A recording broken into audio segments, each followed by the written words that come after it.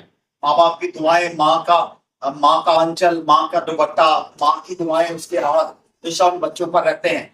باپ کا سایہ جو ہے وہ, اس کا یہ مطلب نہیں کہ باپ ہمیشہ زندہ رہتا ہے, نہیں, باپ نے ایک دن جانا ہی, لیکن اس کا سایہ ہمیشہ رہتا ہے, اس کی تربیت ہمیشہ رہتی ہے ہمارے ساتھ. تو یہ دعا کی طاقت ہے, یہ دعا کی پاور ہے, یہ دعا کا طریقہ کار ہے جو اس نے کیا اور لوگوں کو جو ہے وہ اس سے فتح یابی حاصل ہوئی. خداوند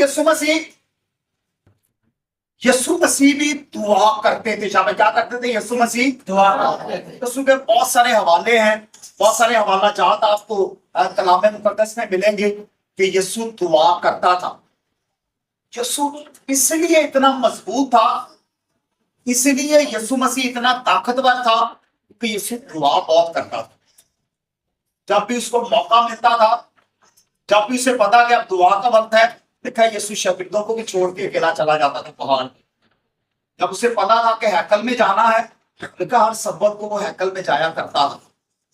حالانکہ ہیکل میں بیٹھے لوگ اس کی مخالفت کرتے تھے, فقی فریسی ہمیشہ اس کی مخالفت کرتے تھے, لڑنے کے لیے ہر وقت تیار رہتے تھے, لیکن یسوع مسیح ہیکل کو نہیں چھوڑتا تھا. جب سبت کا دن ہوتا تھا وہ ہیکل میں جاتا تھا اور وقت پر جاتا تھا. دعا کرنے کے لیے وقت پر جایا کرتا تھا یسوع مسیح, اور وقت پر جا کر وہ دعا کرتا تھا, وقت پر جا کر وہ شریعت کی کتاب میں سے پڑھتا تھا. پڑھا لکھا تھا یسوع ان پڑھ نہیں تھا, اس نے کتابیں پڑھی ہوئی تھی, اسے پتا تھا کہ کہاں پر کیا لکھا ہے, وہ جانتا تھا ساری باتیں. یہ ساری کی ساری طاقت یسوع مسیح کے پاس دعا کی وجہ سے تھی, اور یہ دعا اس ماں نے اسے سکھائی تھی. اس نے کہا جب صلیب پر بھی ہے, مرنے کے قریب ہے, یسوع مسیح نے کہا ہے باپ میں اپنی روح تیرے ہاتھوں میں سونپتا ہوں. یہ یہودیوں میں ہر روز کی دعا ہے, اور ہر ماں اپنے بچے کو یہ دعا سکھاتی ہے, اور سونے سے پہلے ہر بچہ یہ دعا کرتا ہے ان کے بعد. آج بھی ایسا ہی ہے, ماں آج بھی یہ دعا انہیں سکھاتی ہے. کبھی صبح کا پتہ نہیں اٹھنا بھی ہے کہ نہیں, کہتے تھے رات کو سونے سے پہلے اپنی روح خداوند کے ہاتھوں میں سونپو. یسوع نے یہ دعا یہاں سے سیکھی. ماں نے بتایا تھا اسے کہ بھائی سونے سے پہلے, آخری دم سے پہلے یہ دعا کا ساتھ نہیں چھوڑ. اسی لیے یہ دعا بڑی طاقت ہے. اب آخری ایک حوالہ رکھنے لگا, اس حوالے سے تھوڑا سا سخت حوالہ ہے, لیکن اس سے ہمیں سمجھ آنا چاہیے کہ اگر ہمارے گھروں میں دعا نہیں ہے نا تو پھر یہ برکتیں بھی نہیں ہوں. اگر ہمارے خاندان دعا کرتے ہیں, ہم خداوند کے آگے جھکتے ہیں, تو پھر یہ برکتیں ہوں گی, اور خدا کے پاک کلام میں ان برکات کا ذکر ہے.